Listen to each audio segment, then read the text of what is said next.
মাথাটা গরম হয়ে যায় না, আজকে যদি ওই বিয়ে না দেয় মারে ফেলাম। আব্বা আসসালামু আলাইকুম। ওয়ালাইকুম আসসালাম। বাবা তুমি কিছু কবে নাকি কম? বা তোমার সাথে জরুরি মিটিং আছে। বাবা এখন নয় রে, রাত্রে বলিস, এখন ওদের ভিতরে কাজ করতেছে, এখন শোনার সময় নাই আমার। আমি কিছু বুঝি না, এখনই কমো। আচ্ছা কি কবু ক, ফস করে ক, আমার কি আবার কল্পনা উছলে পালা করা লাগবে।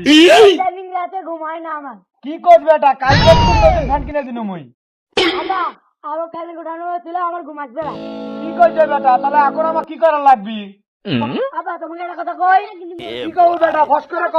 তুমি কত বছর বয়সে বিয়ে করছিলে? আমি তো হচ্ছে বিয়ে করতে চাইছিলাম না, তোর দাদা আমাকে 13-14 বছর বয়সে বিয়ে করাছিল জোর করে। ও মারে বেটা, মারে ফেলালে রে আগরে। আমার বয়স 18 হলো কে? সিভিং গেলে মেয়ে দেখতে গেলে সেই মেয়ে কি হলো? বাবা ওই মেয়ের চরিত্র ভালো না রে বাবা, ও মেয়ে হবে না। তো খারাপ না ভালো সেটা আমি বুঝবো। ওই তো মেয়ের সাথে সংসার তুই করবি না আমি করবো। 2 দিন সময় দিলাম, এই 2 দিনের ভেতর আমাকে বিয়ে না করালে আমি তোমাকে মারিয়ে ফেলাবো।